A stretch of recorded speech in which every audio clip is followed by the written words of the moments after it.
The story begins in the year 75,111 BC with the Isu race, aka the precursor civilization.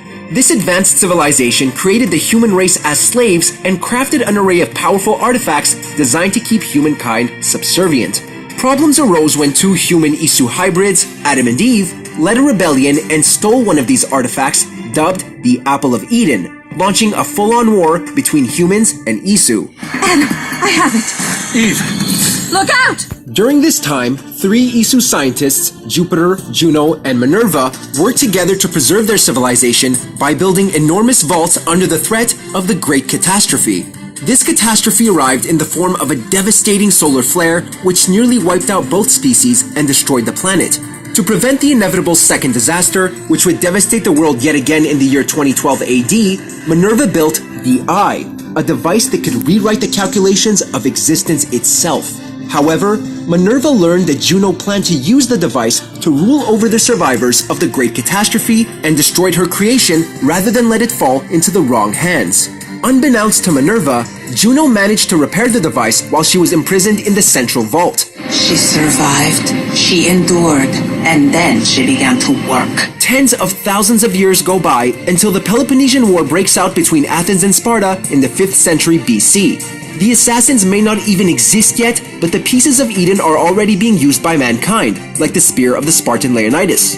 This spear falls into the hands of either Alexios or Cassandra, his descendant, and they use it to bring peace to ancient Greece. Wow, this is big, Layla. Do you really think it's the spear?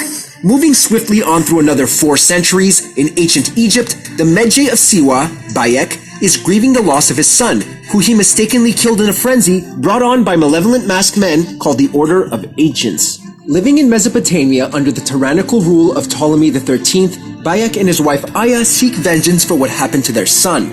During this time, they ally with Cleopatra and Julius Caesar, who help them to enter the tomb of Alexander the Great.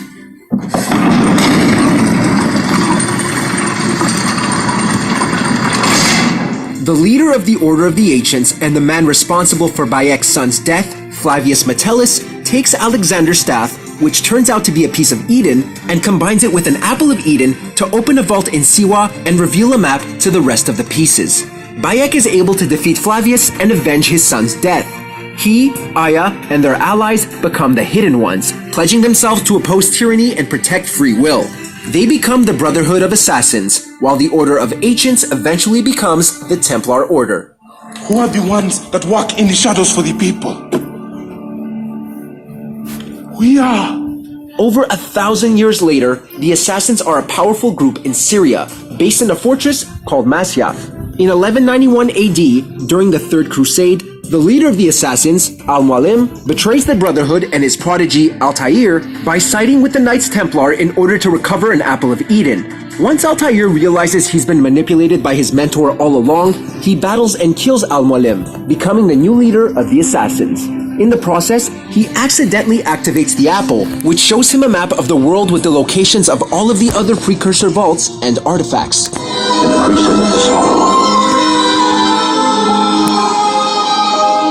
In 1459 AD, at the dawn of the Italian Renaissance, Ezio Auditore de Firenze becomes an assassin after witnessing the execution of his father and 2 brothers. He seeks revenge by going after the corrupt Pope, Rodrigo Borgia, who is in possession of a staff and Apple of Eden.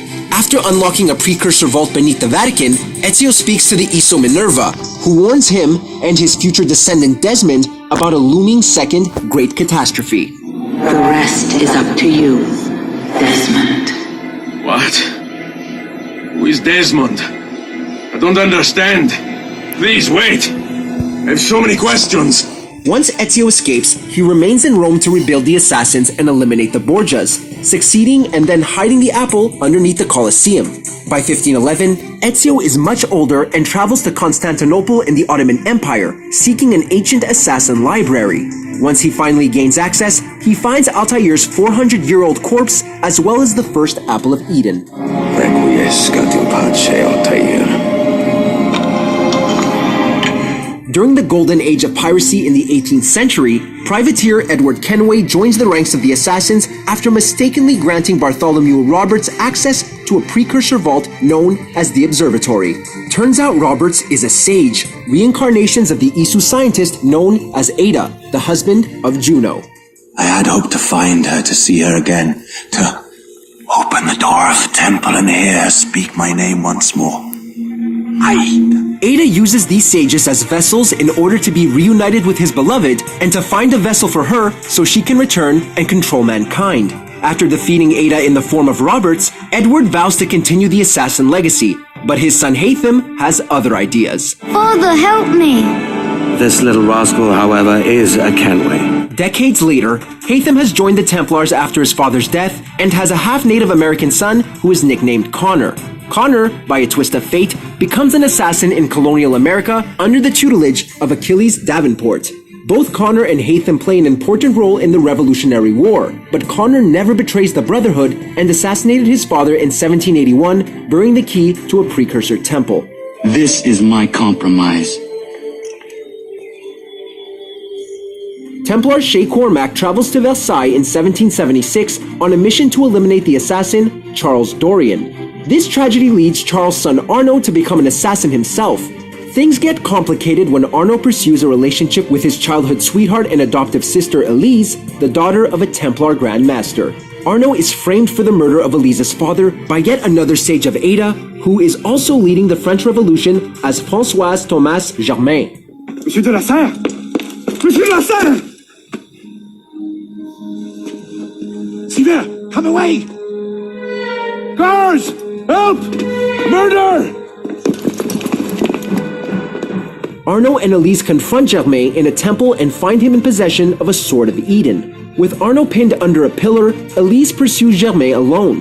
While engaged in a sword fight with Elise, Germain's sword becomes unstable and explodes, mortally wounding them both. Elise dies in Arno's arms, and Arno finishes off Germain with his blade.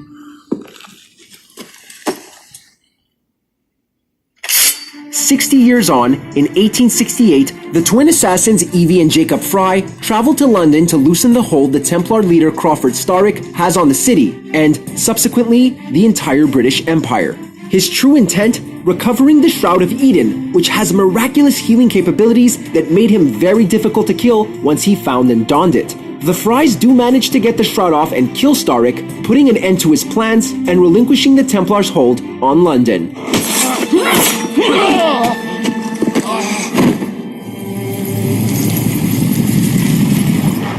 In the present day, assassin Desmond Miles is manipulated into using an animus by Abstergo, aka the Templars, to access the memories of his ancestors Altair and Ezio. Desmond escapes with Lucy, an assassin who had infiltrated the Templar Order after discovering warnings about a second great catastrophe coming in 2012. And they, along with assassins Sean and Rebecca, attempt to avert this disaster. Turns out that Lucy had truly joined the Brotherhood after all. Look, there's more to it than that, but it'll have to wait. Trust me, okay? All right. While Desmond's body was under the control of Juno after making contact with an Apple of Eden, Juno kills Lucy through Desmond, as she knows that she's secretly still a Templar. Making contact with the Apple leaves Desmond in a comatose state, but once he wakes up, they manage to activate the Eye, and Desmond sacrifices his life, preventing the second catastrophe. Once the narrative of later games shifts to the role of an Abstergo employee, we continue to see Sean and Rebecca's chaotic adventure unfold in the background. Most recently, we join a new present-day protagonist, Layla Hassan, who, after losing her best friend to Abstergo while researching Bayek and Aya, teams up with the assassins to continue her research. Caesar has been assassinated. Septimius is also dead. The game that brought the series to life, Assassin's Creed 1, puts you in the body of mega assassin Altair. When he's not disrespecting his elders, he's sneaking around the Holy Land eavesdropping. Assassin's Creed 1 sets the combat tone of the original series. Focusing on stealth, it takes to heart the creed, hide in plain sight, be one with the crowd. For the most part, you'll be going for those one-stab kills, pouncing on your enemies with your hidden blade, or throwing a dagger into some poor unsuspecting guard before blending seamlessly back into a group of scholars or scampering up a building. However, when you do have to get down and dirty, you'll find that Altair can tussle with the best of them. Hack and slash is the name of the game here, and using your sword, there are about a dozen moves and counter moves in which to fend off multiple attackers. Effective combat here is largely going to fall on good timing, and while it is a hack and slash, button mashing isn't going to help you much. We'll be honest, it's not the best combat game. Assassin's Creed 2. A direct continuation of the previous game, Assassin's Creed 2 took all that was good in the first game and made it great in this one. With the focus remaining on stealth skills, our young Italian hitman Ezio now has a number of updated combat mechanics and options that really add finesse to his stabbing. Instead of just stabbing at a lone Templar with a hidden dagger, you can now stab at them with 2 hidden daggers. Stab at them while leaping down from a high ledge, stab at them from the safety of a bale of hay, or just go the old-fashioned way and pull them off a ledge. You know, after stabbing them, of course. Sneaking has also been kicked up a notch, and instead of just finding groups of scholars, you're able to slip off into any Italian crowd. You can even get creative and distract the guards by throwing money or smoke bombs, as well as hiring thieves or even prostitutes to distract them. What a glorious era 14th century Italy was. Assassin's Creed 2 opens up a virtual smorgasbord of weapons for you to play around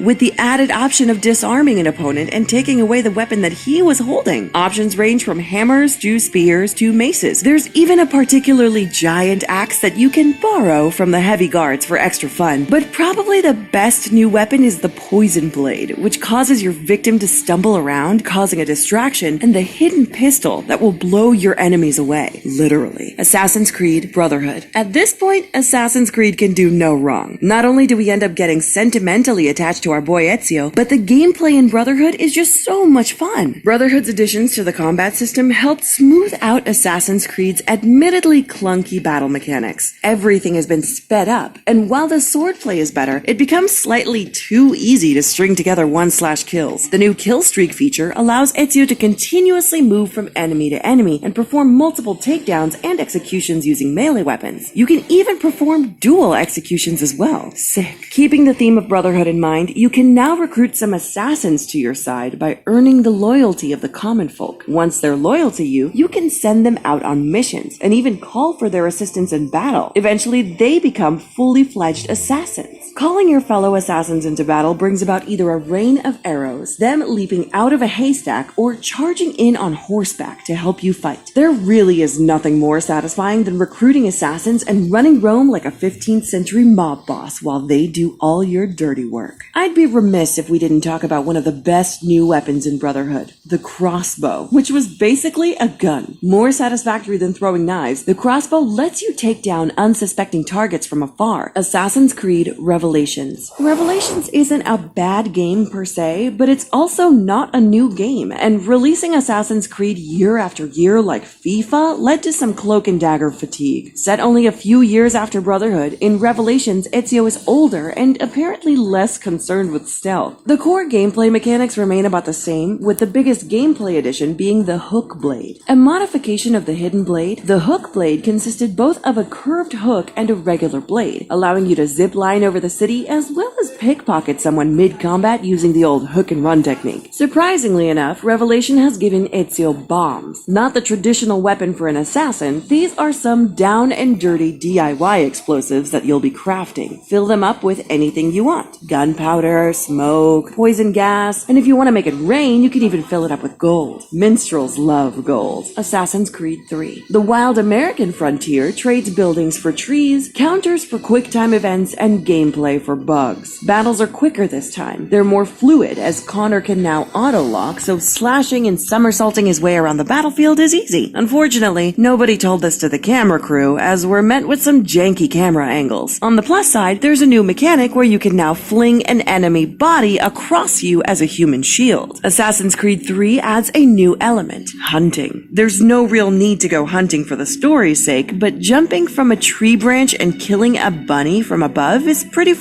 fun. The material also comes in handy for crafting. The introduction of naval combat is a game changer for the Assassin's Creed series. Connor isn't just an assassin, but a captain too. It's majestic to sail the Aquila, firing and dodging cannonballs on the high seas. More often than not, you'll probably just be ramming straight into an enemy ship for a bloody melee showdown. Assassin's Creed 4, Black Flag. Black Flag is the non-assassin Assassin's Creed game. Edward Kenway, while possessing all the free-running and stabbing skills of an assassin, is more of a rogue who would rather be out looting. In Black Flag, you're a 17th century pirate, and your equipment has been updated. Trading out knives and broadswords, you now sport dual-wielding pistols, cutlass swords, as well as a blowpipe and rope darts, which you're gonna need for those painfully annoying snipers. Now let's get down to the pirate stuff. You're gonna be spending about 50% of your time in Black Flag out on the water, and while you can board enemies to take their crew via melee combat, you can also leap from mast to mast and come hurtling down on your enemies. As for the actual ship battles, you'll be using your cannon, mortar, or fire barrels to take down enemy ships. Assassin's Creed Rogue. Rogue, aka Black Flag version 2, introduces us to the most Irish of Irishmen, Shay Patrick Cormac. Cormac is one of the most interesting characters in the series, and he isn't even an assassin. He's a Templar. Being a Templar is pretty nifty. Like the Decepticons, they always get the best stuff. As a Templar, you get an air rifle instead of a blowpipe, as well as a pretty hefty grenade launcher. Your ship is cooler, with puckle guns instead of swivel guns, and you've even got an early machine gun on your ship. Most of Rogue plays like Black Flag. You sail your ship around, listen to pirate shanties, dig for treasure, beat people up in bars, and blow up other ships. Assassin's Creed Unity. We're back on land, and everything in Unity is comfortingly similar to the beginning of the Assassin's Creed series. Unity opens up the sandbox world of the British-sounding French Revolution, giving us a free-form way to assassinate people. No longer are we bound by the rules of poisoning a drink or sneaking through a certain entrance. In Unity, you can decide how to kill your target, and isn't that what being an assassin is all about? Customization reigns supreme in Unity, laying down the groundwork for future Assassin's Creed titles. You customize your weapons as well as your appearance in Unity, with different items offering varying bonuses to different aspects of the game, such as pants and boots that decrease fall damage or running noise. There are about 200 pieces of gear in Unity, and trust me, it can get frustrating to keep track of. The combat has undergone a revamp as well. Gone are the chained execution moves of Black Flag and Assassin's Creed 3. It's now far more challenging to take down large groups of enemies, as you can no longer spam your defensive moves. The counter button has been replaced by a parry command, and even if you've mastered all the moves, Arno himself can only handle a couple of blows before he gets his ass handed to him. Fun fact, Ubisoft has said that the new combat system is inspired by fencing, which explains the back and forth parry and riposte structure. Another big addition to the customization train is your character's skill tree, which is split into 4 distinct categories: melee, ranged, stealth, and health, where you'll be able to choose where you want to spend your points on. Some of the previous standards, such as double assassinations and roll recovery, will now need to be unlocked as well. Sadly, multiplayer has been removed in Unity, but has since been replaced with co-op, allowing you to summon up to 3 friends to run around and explore, or to engage in a collection of heist and assassination missions. Assassin's Creed Syndicate. Syndicate refreshes the gameplay of Assassin's Creed franchise with not one but 2 lead assassins, Jacob and Evie Fry. Both characters are interchangeable throughout the game and use 2 different playstyles. Jacob has health and extra damage on his side, but Evie is faster, stealthier, and in a way, more brutal. The Templars have taken over Victorian London, and there's a restriction on open weaponry, so combat has shifted to focus more on hand-to-hand or concealed weapons such as brass knuckles or cane swords. You'll start the game with your trusty throwing knives that now have the added feature of activating traps in the environment, such as hanging barrels. The combat mechanics are similar to Unity, but have been ramped up a notch to be more action-heavy. Think Batman Arkham Asylum. You'll need to attack and counterattack your way through half a dozen foes in any given street fight, but the game now keeps track of your combos.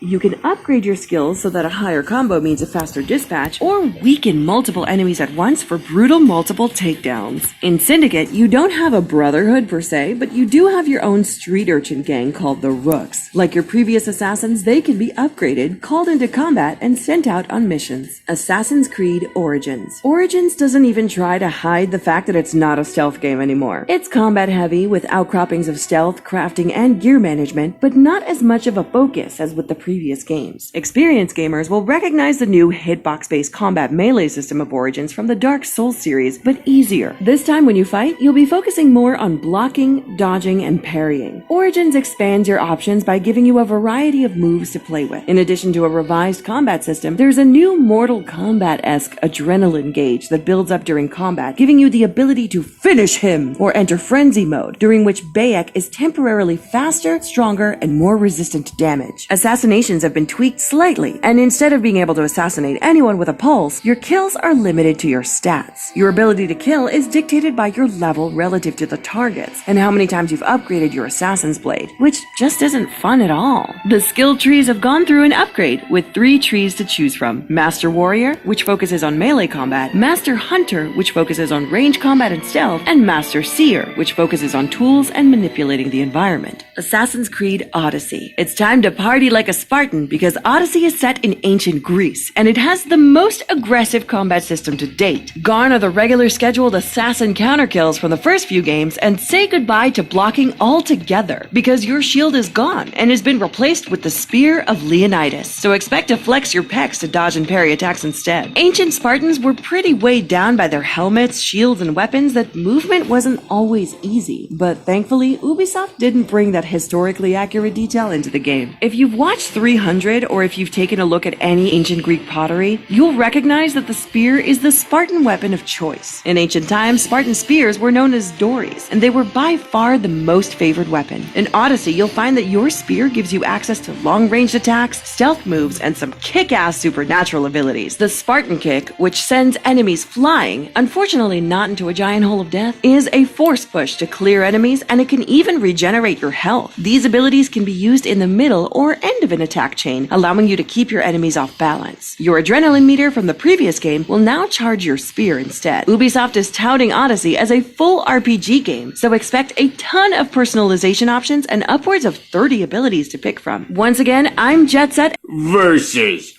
Ra's al Ghul was born nearly 700 years ago. He grew up in a tribe of Chinese nomads wandering the Arabian desert. Fascinated with science, he decided to leave his tribe at a young age to live in a city and become a physician. There he married the love of his life. Soon after, Ra's discovered a natural pool of chemicals that could restore life and heal injury. Calling it the Lazarus Pit, he used it to save the life of a dying prince. Unfortunately, the life-giving pool had the side effect of causing the royal to go mad and kill Raz's wife. The Sultan blamed Raz for the murder, as he couldn't admit that his own son had committed the crime. In turn, Raz was taken to the desert and left to die in a cage with his wife's corpse. Rescued by the grandson of one of his patients, the duo soon sought out Raz's nomadic tribe. Together, they overthrew the Sultan and his kingdom. This was done through Raz's advanced understanding of germs and disease. He used this knowledge to infect the prince, and in turn was asked for a cure. Instead, Raz slaughtered the royal family and the entire city. From then on, he became known as Ra's al Ghul, Arabic for the demon's head. Using the Lazarus Pit to extend his own life, he experienced an immediate burst of madness. While it turned out to be a short-term effect, he would never again be fully sane. He then traveled around the globe for several centuries and fought in countless wars. Eventually becoming an incredible warrior and master martial artist, Raz soon started despising those who would destroy the world's natural beauty. In response, he used his accumulated wealth to become the head of an international eco-terrorist organization called The Demon, as well as leading the League of Assassins. With countless ninjas at his command, he set forth to eliminate all evil around him. This eventually became a full-fledged mission to eradicate all of humanity in a bid to wipe the slate clean and start over. This agenda eventually spurred numerous clashes with Batman, who has constantly defied his plans. Early in their encounters, Raz's daughter Talia al Ghul fell in love with Batman. This prompted the Immortal to consider Batman as a potential heir and discovered his true identity. Just how did you learn who I am? I control a vast global organization, Detective. Due to Batman's insistence on defending a corrupt world and preventing genocide, Raz has since made Batman his mortal enemy.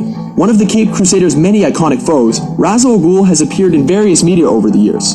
Among these, he is best known for his portrayal by Liam Neeson and his decoy, played by Ken Watanabe, in 2005's blockbuster, Batman Begins. She actually assumes a damsel in distress role, as she's being held captive by the sinister Dr. Dark, with 2 R's. I can take care of myself, thank you. So I see. Still, the gesture is appreciated. While pursuing Dark, Batman is ambushed and overwhelmed by members of the League of Assassins. He awakens unmasked, held prisoner in a dungeon alongside a woman, who reveals herself to be Talia, the daughter of the mysterious Ra's al Ghul, or Ra's al Ghul if you want to be a dick about it. Father's name was pronounced Raish, not Raz. A common mistake. Whatever, okay. Placed in an arena, Batman fights and defeats a bull before rescuing Talia, who had been tied to a post. Batman confronts Dark, who attacks him with gas and a knife. Before Dark can finish the job, however, he is shot by Talia and killed by a passing train. Womp womp. If the first meeting between Batman and Talia set the tone for their love affair, the second time the pair encountered each other introduced their biggest obstacle, Talia's father. Your father has much to answer for. I am truly sorry, beloved, but he is my father. Titled Daughter of the Demon, the comic begins with Batman receiving a note that Robin has been captured. Batman returns to the Batcave to further investigate, but discovers someone there waiting for him, a man named Ra's al Ghul, who reveals that he received a similar message regarding his daughter Talia. Batman, believing the two kidnappings to be related, agrees to assist Ra's and his servant Ubu in their search. Batman traces the kidnappers to a cult known as the Brotherhood of the Demon, and discovers a temple belonging to the Brotherhood in the Himalayan mountains. Inside, Batman finds Robin being held hostage by armed guards. Batman easily defeats the guards, and soon discovers that the entire kidnapping was planned by Ra's. The villain enters the room and reveals that he did so because he wanted to see if Batman would be a worthy son-in-law. Talia, you see, is in love with Batman and tries to convince him to make the pact. As complicated as this is, this would only be the beginning of a very complicated relationship between the three characters. I have to go after him, Talia. Will you help me? You are so like him, making me choose between the two of you. Talia's relationship with Batman was developed even further in 1987's Batman Son of the Demon, where we are also given more information about her past. Batman, searching for a terrorist known as Kayan for the murder of a Gotham scientist, encounters Talia and her father, who is also searching for Kayan. Ra's, or Raish whatever, reveals that Kayan murdered Talia's mother and his beloved wife, Melisande, by throwing her into the Lazarus Pit in front of the young Talia. After Batman agrees to help Ra's find Kayan, he is seduced by Talia, who reveals that they are already married because in her home country, only the consent of the bride is required. Although Batman is skeptical, the pair quickly consummate the marriage because, who can resist? Talia al Ghul is a skilled martial artist and an excellent hand-to-hand fighter, one who is able to take on numerous attackers at once. Much more than just an outstanding physical specimen, however, Talia also holds degrees in engineering and biology.